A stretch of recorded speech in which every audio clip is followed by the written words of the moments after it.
And from that went on, she said that the thing that made her so happy is not even winning Miss Universe or Miss America. The thing that made her so happy is blessing the children that are sick at the hospital.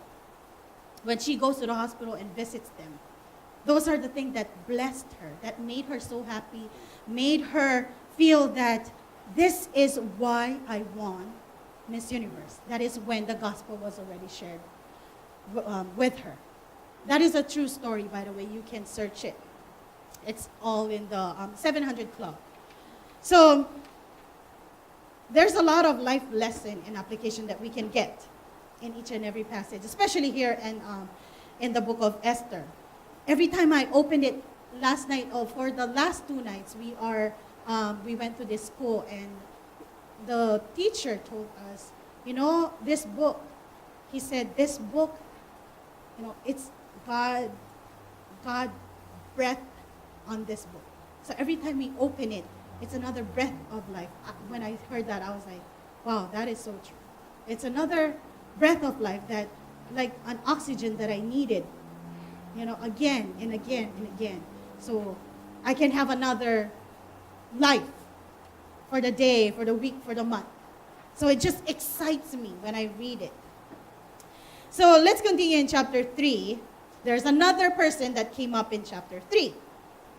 He's called Haman. So I'm Americanized now, so it's Haman, but no. His name is Haman. So I just want to say Haman. So he is an Amalekite from Agag. Who remember the Agag? Anybody remembers? But okay, Pastor Paul preached about them like long time ago. It is in the book of Samuel, the prophet. Remember King Saul? In the book of Samuel, there was a King Saul. King Saul disobeyed God. He disobeyed God by sparing the king of Agag and getting all the spoils of Agag when God told him through Samuel. So the prophet says, you have to kill all those Agag people. Don't leave anything. Burn all of them. But here's King Saul. He spared the king. You can spare everybody. He spared the king, the head. Out of everybody, he has to spare all of them. And he spared the spoils. And he made an excuse. He said that, I'm going to offer it to God. We always have an excuse. But that's his excuse. That's why God rejected him at that time. That's when he was dethroned. Remember, this man, Haman, right now in the book of Esther, when that was happening in King Saul's time, that was in the book of Samuel, the first king. That was way long time before the book of Esther. So this man, because King Saul saved some of the Agag people, Haman is planning to annihilate the Jews. He has this anger. He has this, when you have a grudge. Thank you. You have a grudge to those people who had done something, especially to your people. So he has that. So he was upset. So he wanted to annihilate not only one person, though. He wanted to just take out all the Jews. So remember that the ghost in the past may come and try to break us down. But what does the Bible says? It says, resist them and hold fast to Jesus. So there is the ghost of the past of what King Saul did. Mordecai knew this man. Mordecai knew, of course. He said, he knows that Haman was Amalekite. So he was placed in a higher position by the king. People were supposed to bow down to him because he was placed in a higher position. So when he goes out, everybody should, bow down. Except Mordecai. He refused.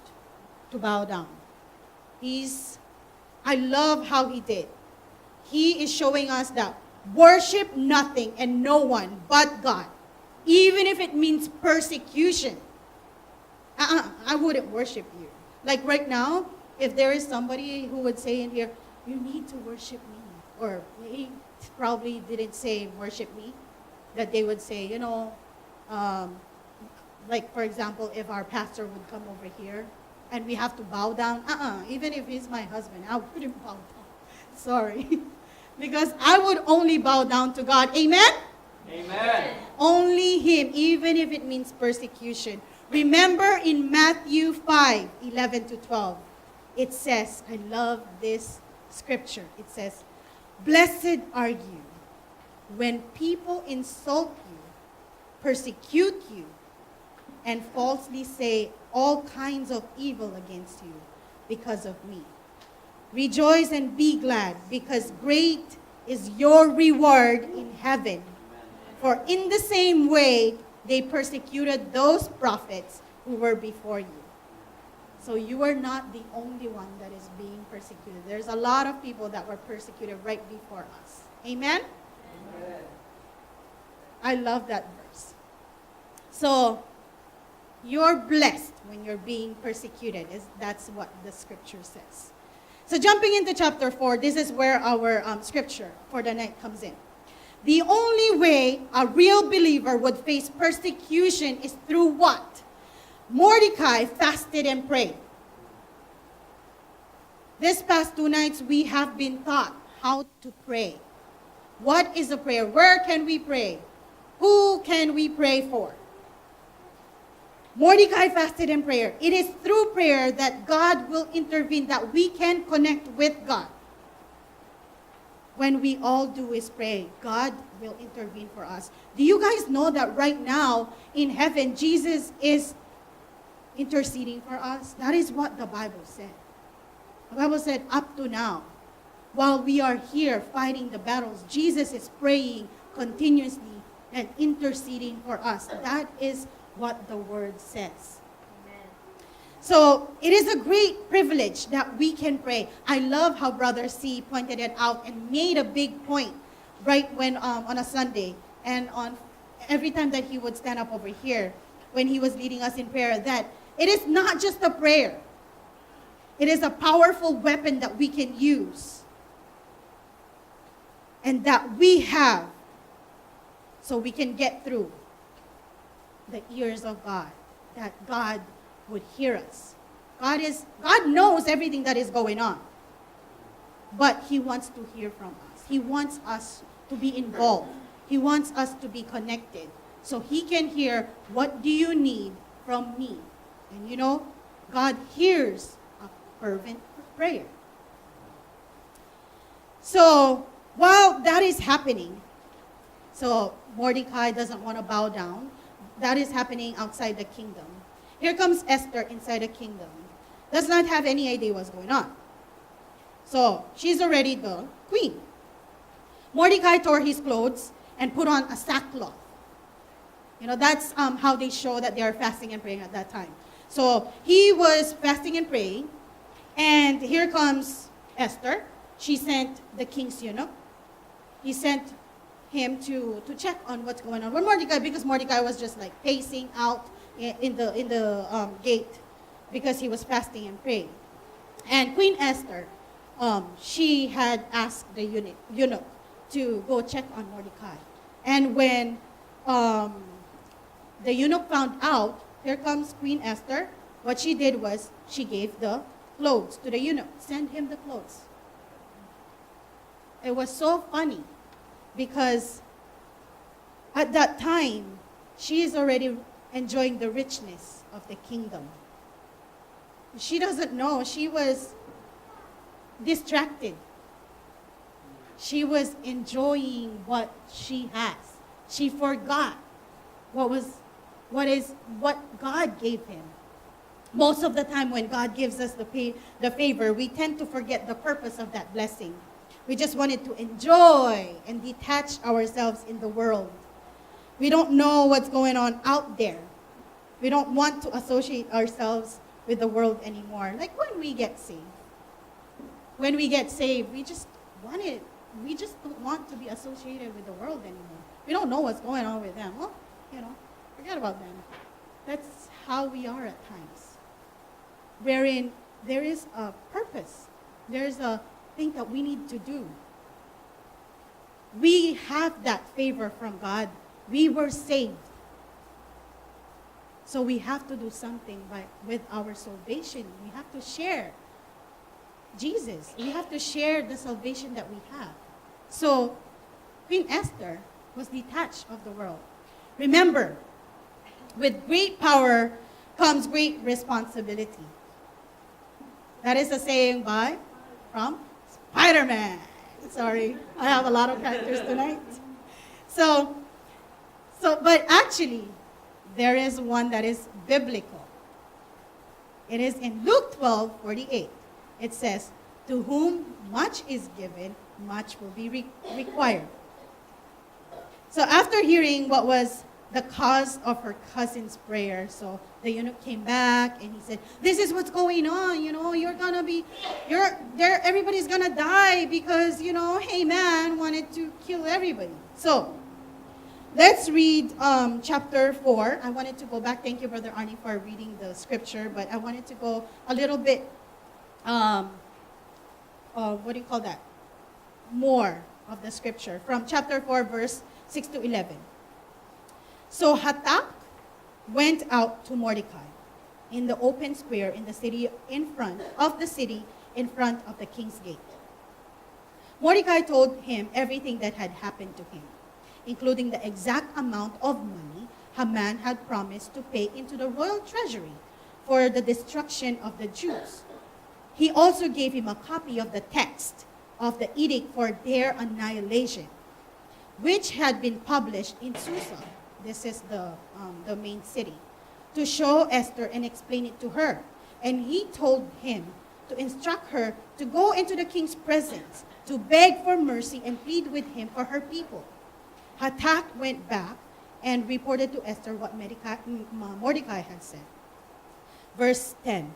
Then she instructed him to say to Mordecai, "All the king's officials and the people of the royal provinces know that for any man or woman who approaches the king in the inner court without being summoned, the king has but one law. He has but one law, that they would be put into death unless the king extends the gold scepter to them and spares their lives. But 30 days have passed since I was called to go to the king." When Esther's words were reported to Mordecai, he sent back this answer. This is the famous scripture of the book of Esther. He said, "Do not think that because you are in the king's house, you alone of all the Jews will escape. For if you remain silent at this time, relief and deliverance for the Jews will arise from another place. But you and your father's family will perish. And who knows but that you have come to your royal position for such a time as this." Then Esther sent this reply to Mordecai, "Go, gather together all the Jews who are in Susa and fast for me. Do not eat or drink for 3 days, night or day. I and my attendants will also fast as you do. When this is done, I will go to the king, even though it is against the law. And if I perish, I perish." That is the scripture for the night. That is such a wonderful, wonderful scripture. There's a lot of things that was happening with their conversation back and forth because Mordecai cannot go. At this time, Queen Esther still didn't reveal that she is a Jew. And, King Ahasuerus thinks that she's a Persian. She hasn't revealed herself yet. So, remember church, God will use our brothers and sisters to bring us back to our purpose. Amen? Amen. When they tell us in a loving way that, "Hey, you're going in the other direction. you're actually departing from God in a loving way. When they tell you that, accept it. Because God put you in their hearts to get you back on track. I would like to point out in here that Esther is an orphan who was adopted by her cousin Mordecai. Who is an orphan? We are an orphan. We were adopted. We were put into the vine. We were grafted. We ourselves are orphans. God took us in his wings. We are Gentile, like Esther. She is not popular in the first place. She never put herself out there. She never put herself higher than the others. She did not put herself, like now, like putting ourselves in selfie, Instagram, put all those filters so everybody can notice us. Instagram, Facebook, anywhere we could show our beauty. She did not do that. She is so simple. She is an orphan adopted by Mordecai. She took a step of faith and tried it first before she can say that she cannot do it. When she joined the beauty contest, she took that very step. She is just an ordinary girl who is beautiful. God gave her that beauty. But she didn't say no. She took that step of faith. Church, before we even say something that we cannot do it, try it first. And find that gift that God given us and use it. If God give you, she was given the beauty. But if she did not give that step, the first step, she wouldn't know that she'll become the queen. So before you can say, "Oh, I can't do it," like in a worship team, you can say that, "I cannot sing." You haven't even sang. You haven't even tried it yet. "Oh, I cannot teach. I cannot preach. I cannot share Jesus. I cannot do this. I cannot do that." You have not even tried it. Try it first before you say that you can't do it. Esther did not start with a strong walk of faith. She had a rough start in life. She is an orphan in the first place. We have a rough start. Who can relate? We all can relate to that. Church, God uses and chooses someone who is unknown to make him known. Amen? Amen. I'm going to go closing, but here are the points. I didn't go like point by point, but here are the points from this story. First is, God can and will use you no matter what your situation in life if you make yourself available to him. God can and will use you. Just make yourself available to him. It is never too late to say yes to God. God will put you where you are supposed to be. Respond to God's opportunity. And then the last one. You can't hold on to your life. It is not yours. So risk it for God who gave it to you. Amen? Amen. It is not ours. So why do we have to take it? Risk it for God because he gave it to us. He was the one who created us. So when we ask God in our life, "God, where are you?"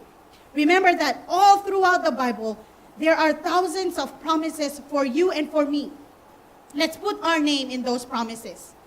Let's make it personal. So when you ask that question, "God, where are you?" Really, where are you? Like in the book of Esther, put your name in those promises. If God is for us, who can be against us? I would say, if God is for Jenny, then who can be against Jenny? Make it personal. There's so much promises in the Bible.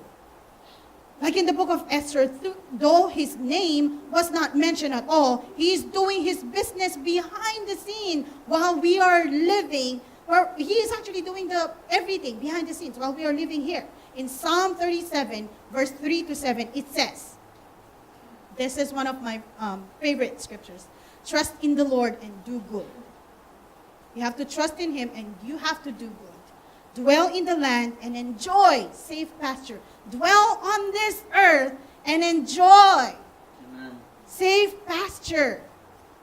Take delight in the Lord, and He will give you the desires of your heart. Take delight on Jesus, on Him, and He will give you the desires of your heart. Commit your ways to the Lord. Trust in Him, and He will do this. This is what He's going to do if you commit your ways to the Lord. He will make your righteous rewards shine like the dawn, your vindication like the noonday sun. Be still before the Lord and wait patiently for Him. Do not fret when people succeed in their ways, when they carry out their wicked schemes. Do not fret. God is there from the beginning and the end. Christians does not believe in coincidence, but God's providence. Amen. Though in this book there's no obvious miracles, we do not need obvious miracles to believe God, because we know that He's inside of us. And that itself is a miracle. How can this, I know there's a baby inside of me, but God is inside of me. That itself is one big miracle. Are you with me, church? Amen. That is a miracle. We don't need a miracle. That would be great if we would see a miracle. If God is showing us that miracle. But that God came and saved me, that is a miracle. That He died on the cross and He gave His Son, that is a miracle. When Esther was removed from what is happening in the reality world, remember that we cannot do it on our own. We need our brothers and sisters. We need everybody.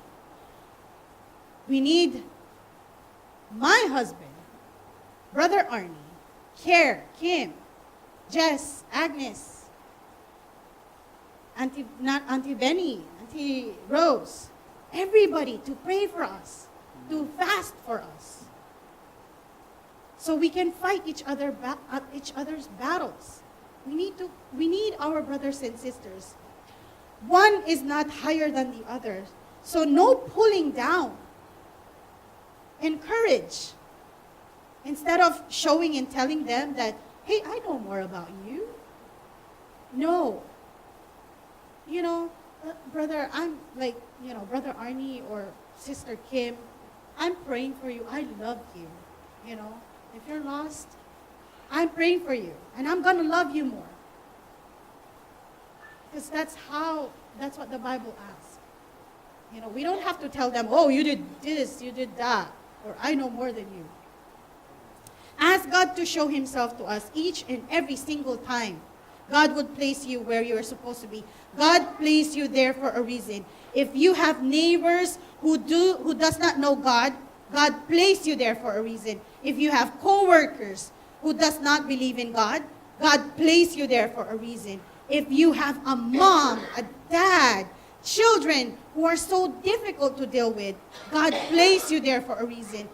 If you have a boss who questions God all the time, God placed you there for a reason. If you have a family or relative who is not living for God, God placed you there for a reason. If you have a husband or a wife or a friend who is questioning God, God placed you there for a reason.